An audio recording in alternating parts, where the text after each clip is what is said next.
very warm welcome to you this morning. It's really lovely to have you here. Whether you've had a wonderful week or a heartbreaking week, you're very welcome. My name is Rachel Reid and I have been an elder at this church for 16 years, which makes me sound quite old. Anyway, I'm also session clerk here, which means I get to have the privilege of working alongside Tony and our team of elders. We currently have 15 active elders, 6 men and 9 women, and it is an absolute joy to support such an incredible group of godly people who are wise, encouraging and excited to see where God will lead us as a church.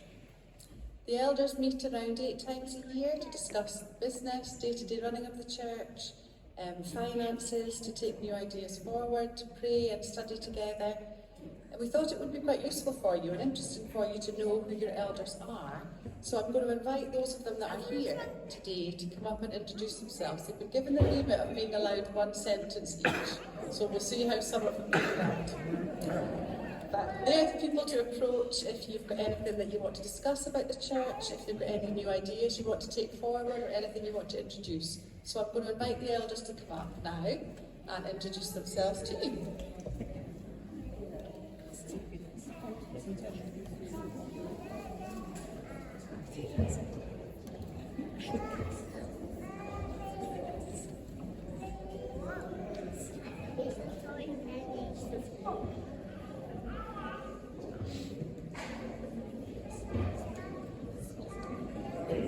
Morning everyone.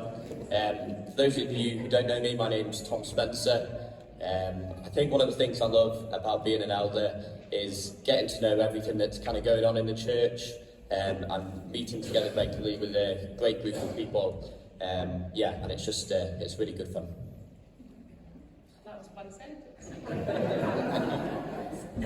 My name is Robert Brody, and my kind of thing in the eldership is to be the discipleship team leader. So I've kind of got oversight for the junior church and youth work and the home groups.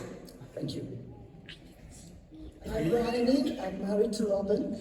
We joined this church when it's like 40 years ago, and we've been elders for about half that length of time.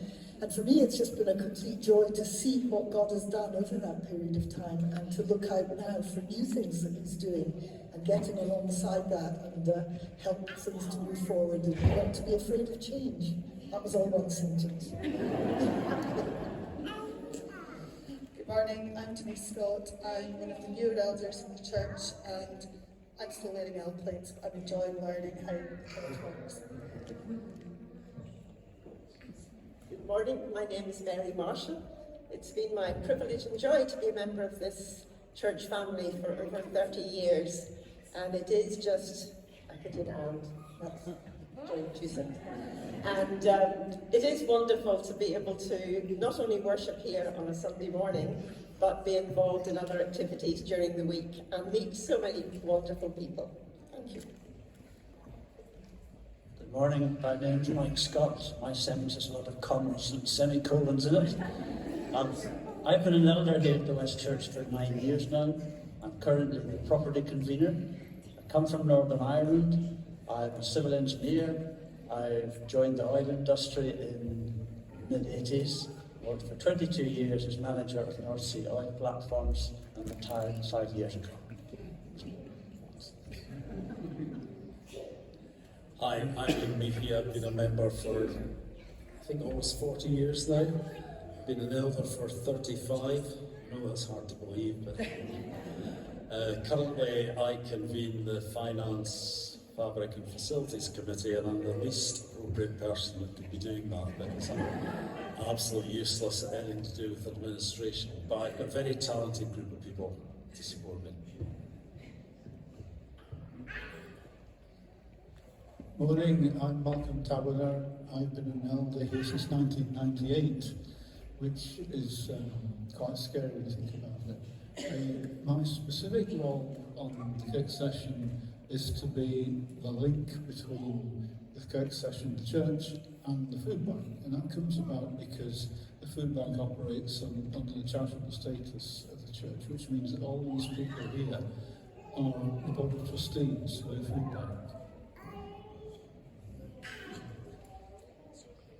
Morning, I'm Shirley Johnston. I don't think I should really be up here because I've retired from the Kirk session, but I am still an elder and I'm involved in the outreach group and have been involved in assorted other things over the last about 20 years, I think.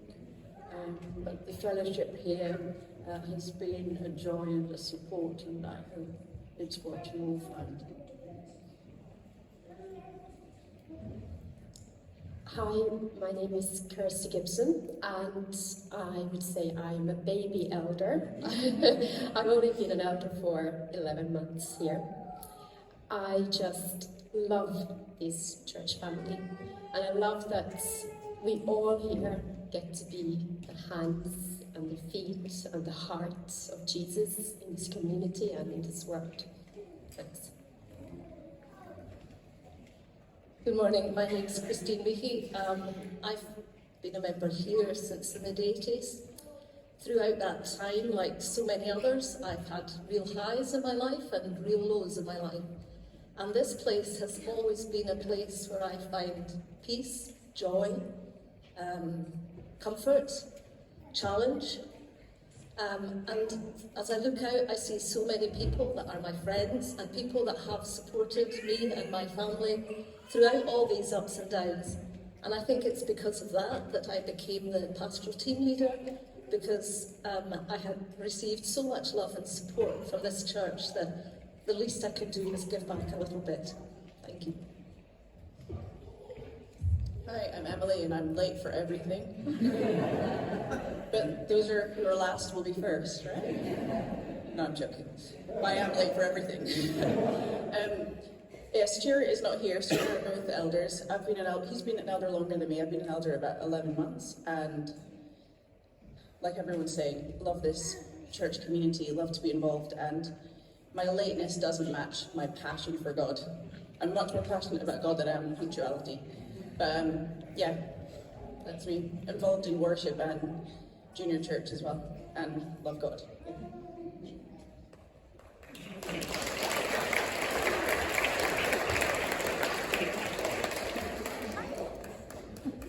Just want to say a huge thanks to the elders for all that they do with such hearts of servanthood. God is very good to this church through these amazing group of people, and it's a privilege to work with them.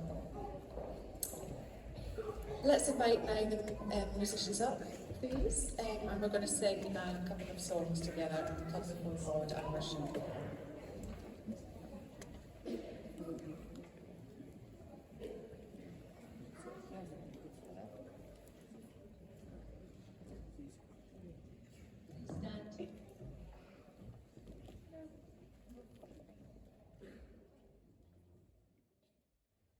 Together now and say the Lord's Prayer together. It's on the screen in English and Ukrainian. So let's bow our heads and Our Father, who art in heaven, hallowed be thy name. Thy kingdom come, thy will be done on earth as it is in heaven. Give us this day our daily bread, and forgive us our debts, as we forgive our debtors. Lead us not into temptation, but deliver us from evil. For thine is the kingdom, the power, and the glory forever. Amen. Invite the children up now for the children's talk if you want to come up to the front. So yeah, any of our young folk, children who want to come in here and see the story a bit better, come out to the front here and have a seat on the steps or on the ground. My name is Tony Stephen. I get to be the minister here, and I'm going to tell us the next bit of the story this morning. One or two people are still making their way forward. That's great. So just before we start, what I need to do is I need all of you to be ready. You guys are ready? Yeah. And then I need you just to wait for a second, okay? So you just need to wait, all right?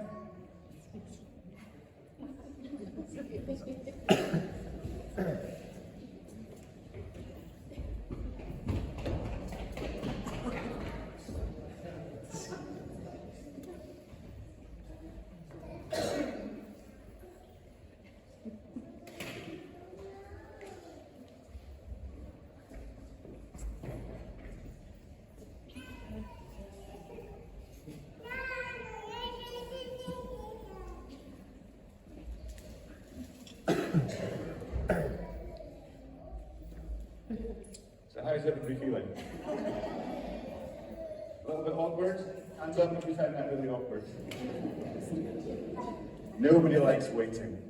Nobody likes waiting, not knowing what is happening. The story this morning comes at a point where a group of people known as the Hebrews, the Jews, the children of Israel, the family, the tribe of Abraham, have been following their story from when Abraham was called, and they had all the different family members leading up to Joseph and his story in Egypt, and then a gap where they became slaves, and then a man called Moses freed them from slavery. They travelled in the desert, they moaned a bit, they got fed, and he gave them 10, Robin called them love commands, ways that they were going to now be the people of God.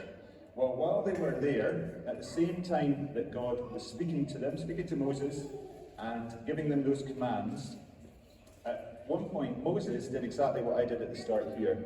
He went up the mountain to speak to God, to hear what God had to say, and he didn't come back for absolutely ages. Days and days and days went past. Do you think the people of Israel were better at waiting than you are? Not really, no. They were just like everybody else. So while they were waiting, first of all they said, right, maybe Moses is not coming back. Maybe he's not coming back, and the God who he's speaking to isn't much good either. So why don't we go back to the things we used to do? We used to have other ways of doing things where we made statues and we worshipped them, and they were more interesting gods because we could at least see them. So they gathered together all the jewellery they had, because there was actually hundreds of them in this tribe, all the jewellery, all the bits of metal they had, they melted them all together and they made a statue. And that statue was in the shape of a calf.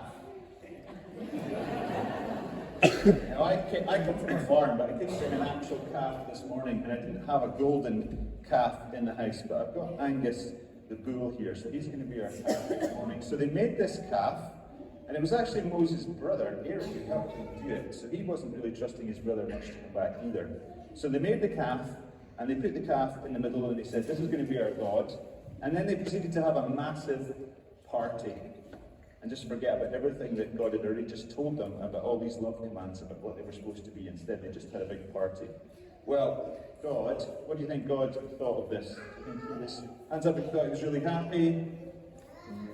Hands up if you think he was really angry. Yeah, he was pretty angry. God told Moses exactly what was happening. Moses stormed down the mountain. Now, Moses had been getting those 10 love commands. And while he was up there, to help his memory, God wrote these commands into, they didn't have tablets like we have tablets, like this tablet over here. They had tablets of stone. So they wrote things on tablets of stone, especially if they wanted them to last forever. So I brought these bits of paper to represent the tablets of stone, because something's going to happen to them in a minute, and I didn't want to happen to this. Moses came down and he said, look, God told us how to be. We're supposed to have God as our God, no other gods. We're not supposed to make images. We're not supposed to worship anything else. We're not supposed to just sit around and party. We're here to make a difference in the world. And I'm so angry with you. God's given me these commands, but I think you're ignoring all of them. And what he did is he smashed them all to bits in front of him. He said, God's so angry with you that he's given up on this because you've just not listened. And you've not thought about this, and you've just immediately gone back to doing things you wanted to do. And he smashed them all up. And then he went through the whole community and he got them to face up, each one of them, to what was happening. And then, only then, did Moses step up and say, God, I think these people need one more chance. And so maybe it's time to forgive them. And that's where we're going to stop our story this week. And we'll follow on next week. So, well done for listening and for waiting at the start so patiently, well done. And now it's time for junior church. So, kids, senior boys, and girls, if you're here. Thank you.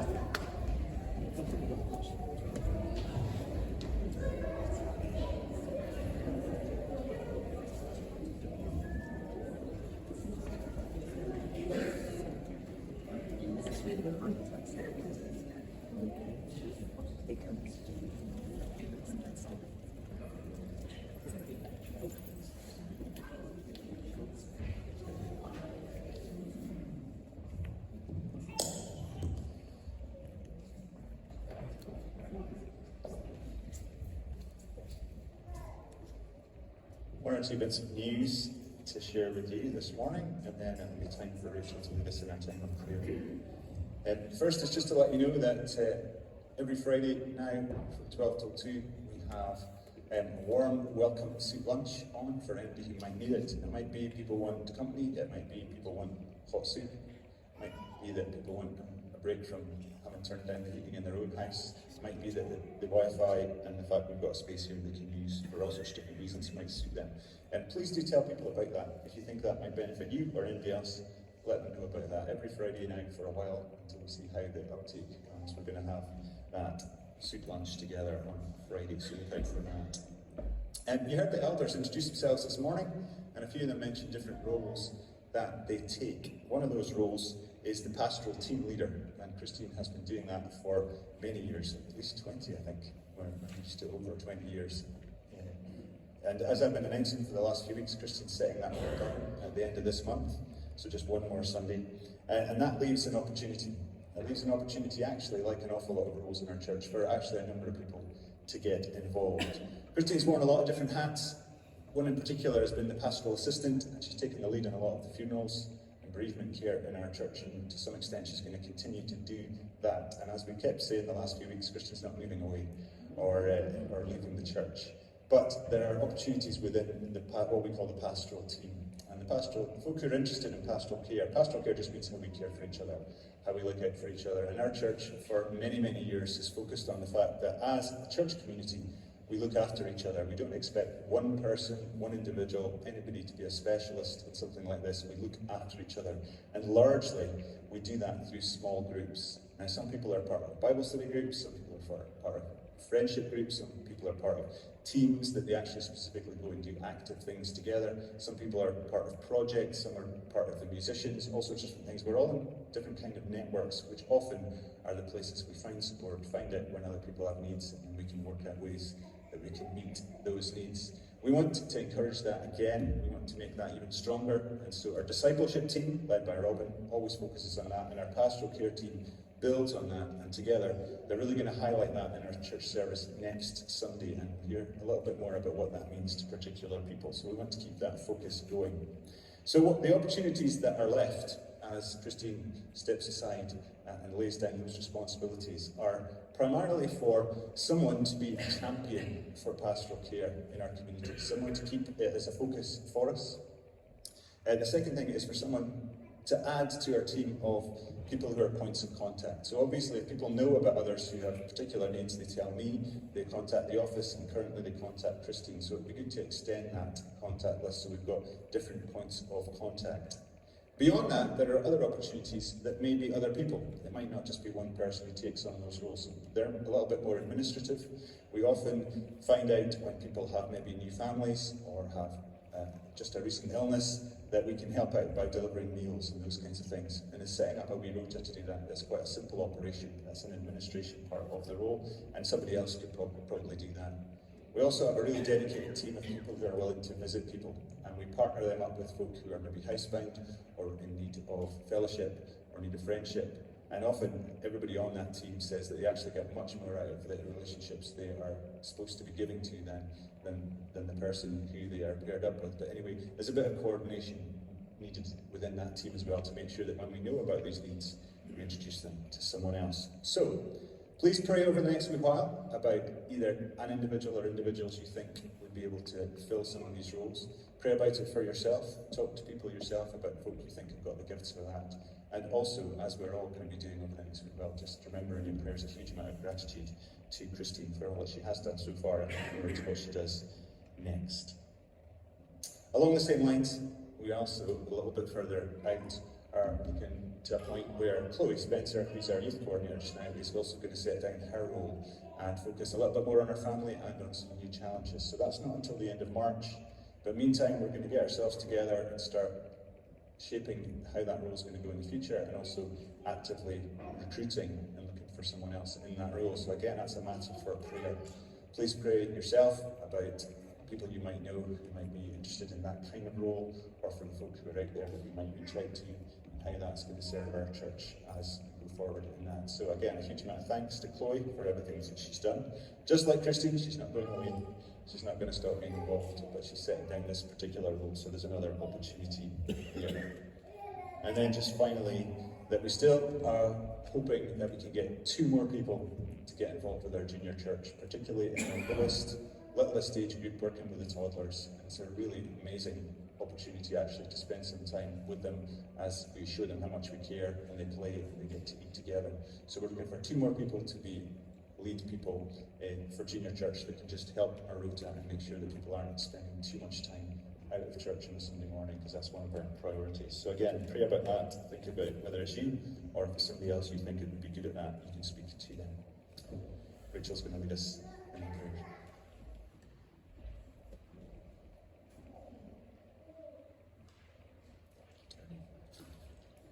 Let's come before God in prayer.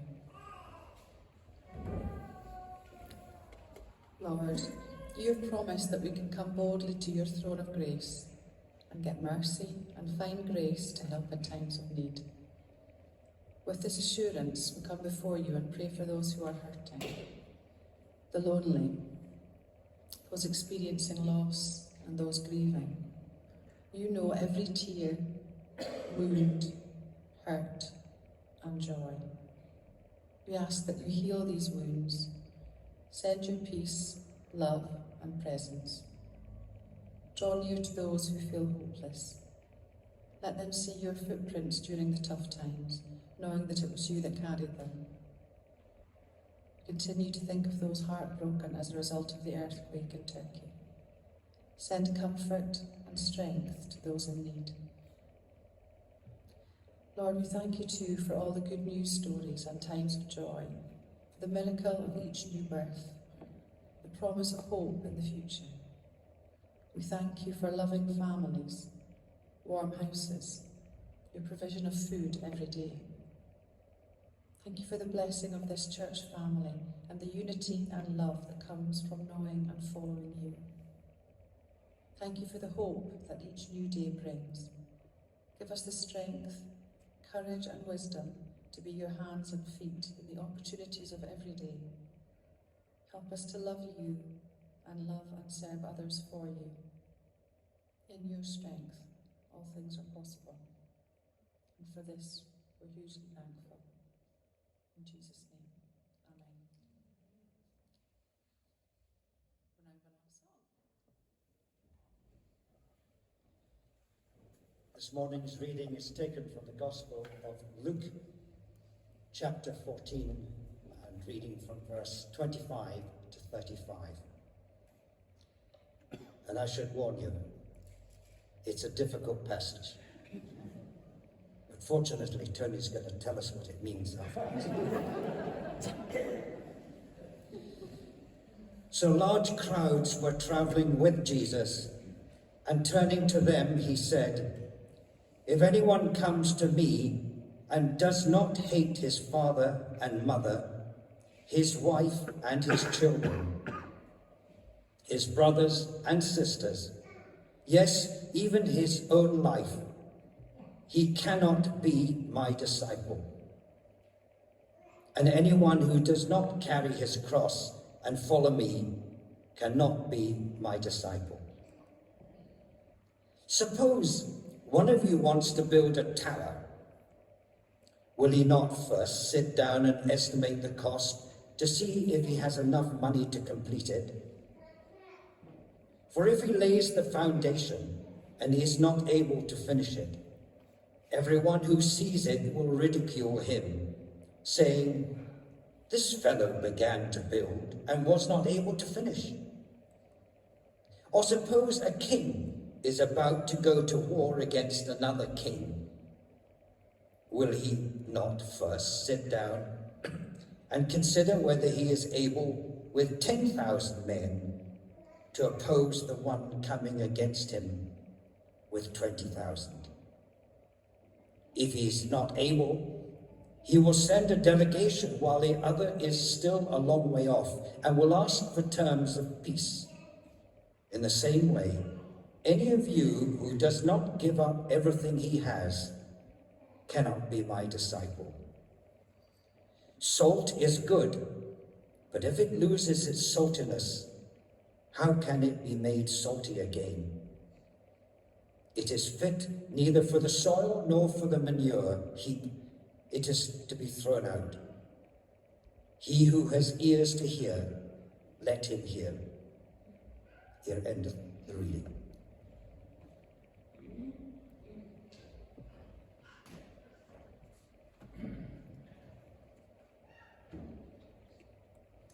So we have a rare opportunity this morning.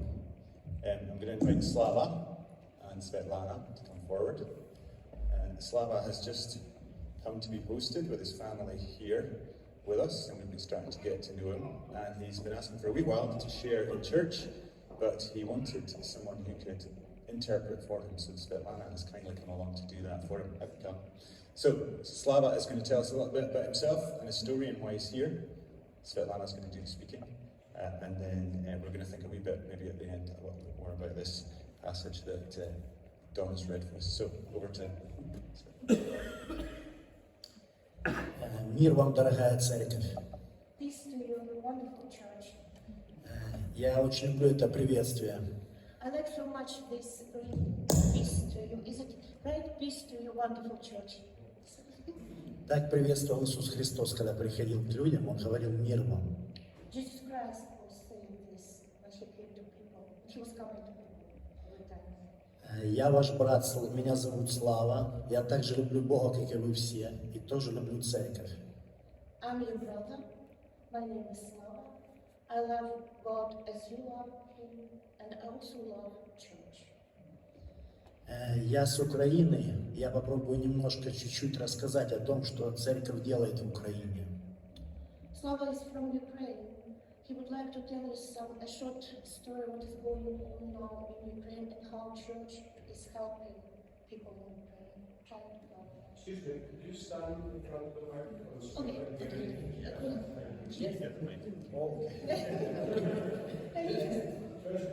Sorry. Being on the stage.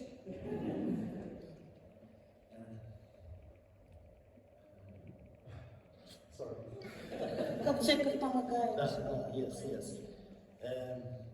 И я уже говорил, меня зовут Слава. Я служитель церкви, большой церкви в городе Киеве. Но сейчас хочу хвалиться не только церковью своей, хочу хвалиться Господом. Я хочу сказать о том, как церковь помогает. Slava again saying that he was serving in a big church in Kiev. And he would like, he says, I'm not boasting by myself, but I would like to boast by my church in Ukraine.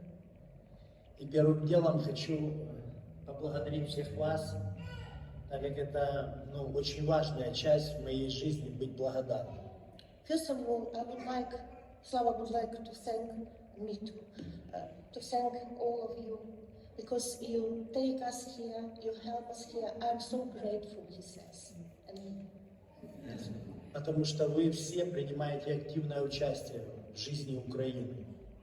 Because that's true, and I'm also joining Slava in his words, because all of you are so deep in this problem, in this, not problem, in this catastrophe of Ukraine, and Scotland especially. Of course, Ukraine is helping so much. It's noticeable every day. Вы не только молитесь за Украину, но вы также помогаете ей материально. You are not only praying for Ukraine, you are helping financially. Сейчас Украина проходит очень тяжелое время. И я очень благодарен семье Хизер и Майку за то, что приняли мою семью здесь. As you know, Ukraine is in a great trouble now, and Slava is so thankful to you, to Heather and Mike family, who is the host family for them. It's a very good family. Это как глоток воздуха, который ты все время в напряжении находишься, и здесь ты можешь чуть-чуть расслабиться. It's like a fresh oxygen, because all the people of Ukraine, all the Ukrainians, are now in a great stress, in a great pressure, and here they can breathe like a free people. There's a freedom here for them. Я являюсь служителем церкви, военным капелланом, тюремным капелланом и полицейским капелланом.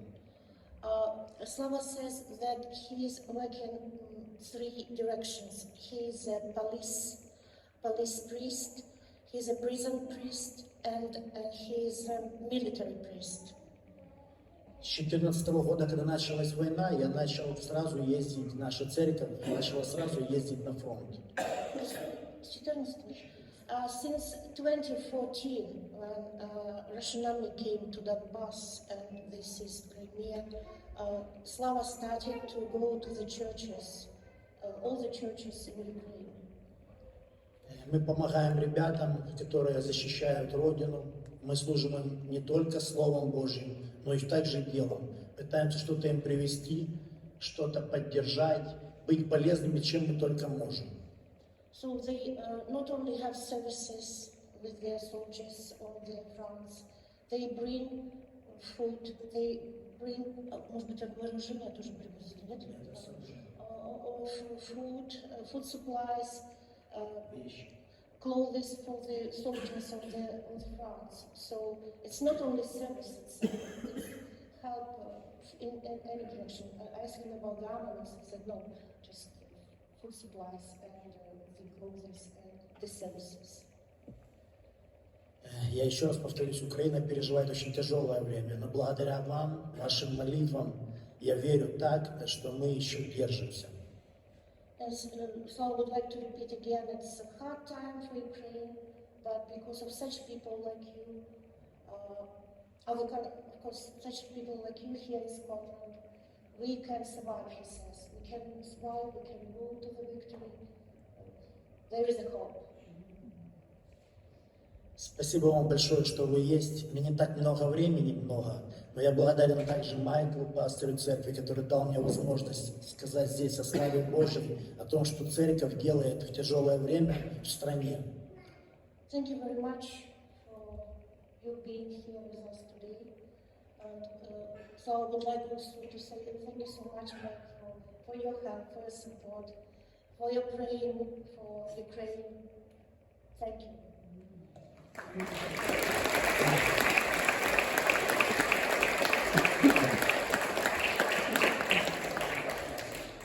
И хотелось бы закончить такими словами, как апостол Павел говорил. Говорит, я ни на что не взираю и не дорожу своей жизнью, лишь только совершить мне мое поприще, переданное мною Господом. Я ни на что не взираю. Like is apostle in English. I'm sorry, apostle.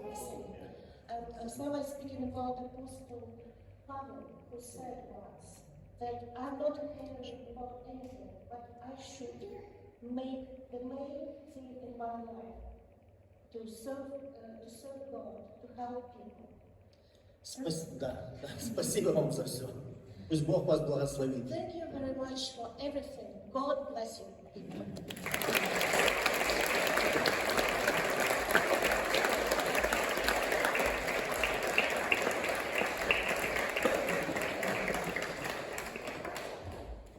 Thank you, Phil. And for everybody who's involved in all so many different ways in supporting not just our Ukrainian guests, but New Syrians, all sorts of people who we are welcoming, supporting, praying for, and hoping that peace and reconciliation and the way forward is going to come soon.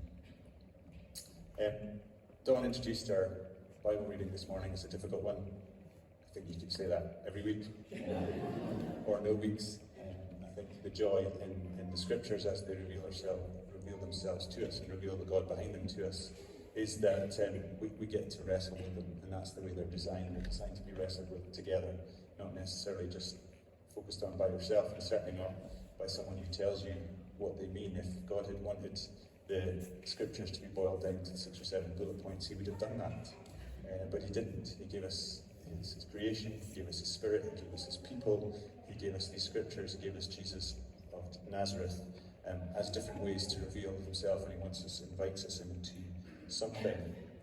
At the start of the service, we had an awkward moment where I left for a wee while and everybody just hung around, and it was a bit of a strange atmosphere. I'd like you to imagine just for a second that someone was pitching an advert to you, an advert for a position.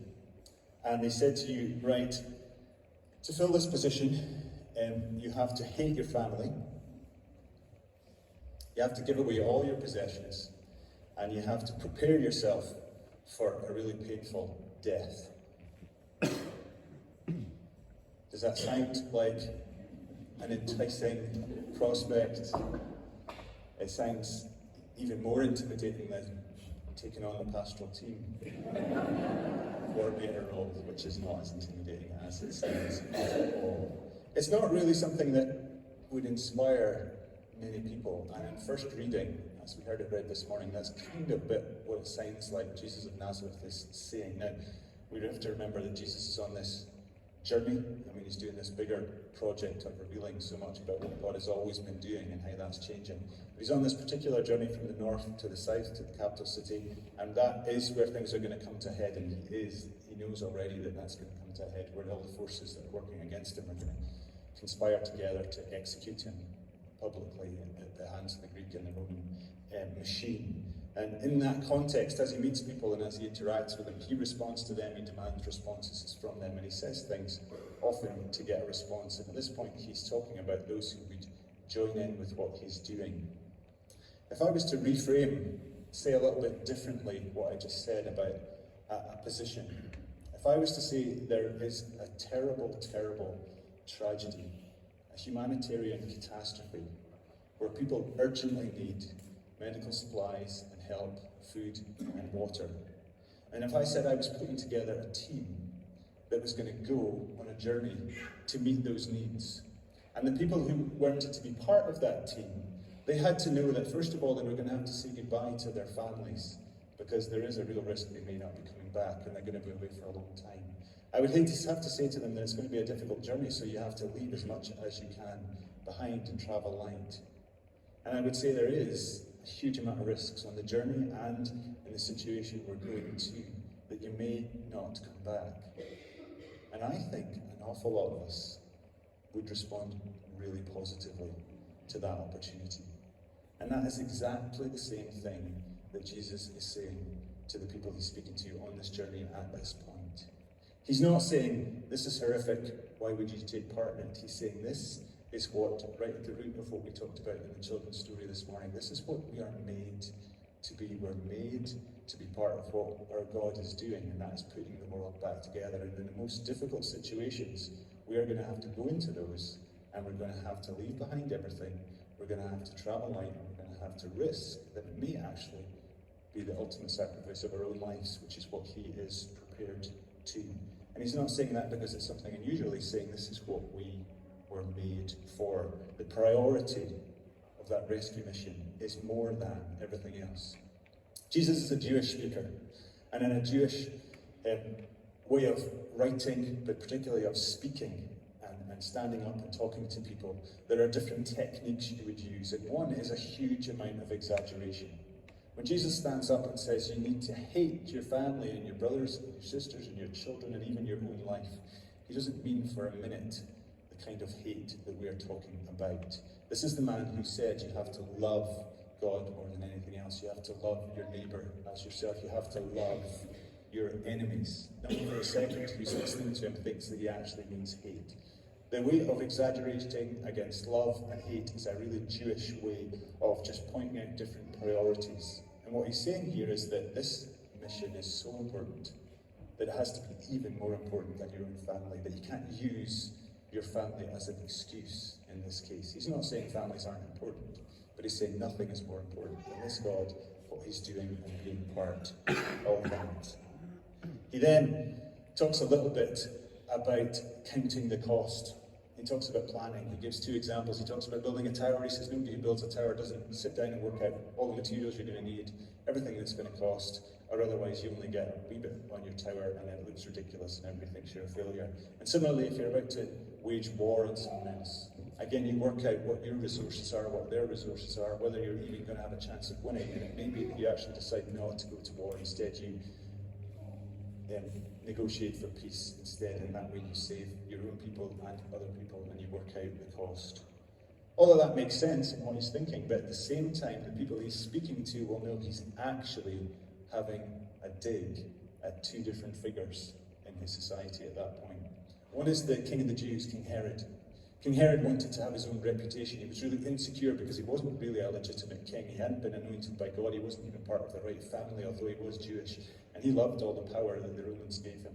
And so what he did is he wanted to have his own legacy, so he built things. He built huge palaces, and then he built a temple in Jerusalem. Now everybody wanted a temple in Jerusalem, but he wanted it as a vanity project. And this is Jesus saying, God doesn't want us to build towers. And at the same time, he's standing, in fact, feeling that they're under the feet of the Greek and Roman Empire. And the Greek and Roman Empire established its power by war, by Pax Romana. The peace of Rome is one that's achieved by force and by waging war. And again, he's saying that is not the answer. There's so many people in his own religion at that time, in his own community, who thought that that was the way they would establish their own Jewish empire. And Jesus is saying to them, you've got the choice. You could build towers, you could make war, but that's not what you're made for. Instead, you're invited to join me in this great rescue mission, to be, and this is how he finishes his little story, like salt. You were made to be salt. Salt had lots of uses in the ancient world, to preserve, to heal, to improve the life of whatever you're involved in. And he said, if salt doesn't do that, then it is less than useful. It is useless. You're made to be salt, to heal, to improve, to join in with this mission. And he demanded them with shocking words to respond. And these passages, the way they come up week by week, is worked out weeks, months in advance as we work our way through this story. So it is completely God's coincidence that we look at this story this morning. Slava shares just how much he's involved in something very, very similar. Let's just take a couple of minutes to respond in silence.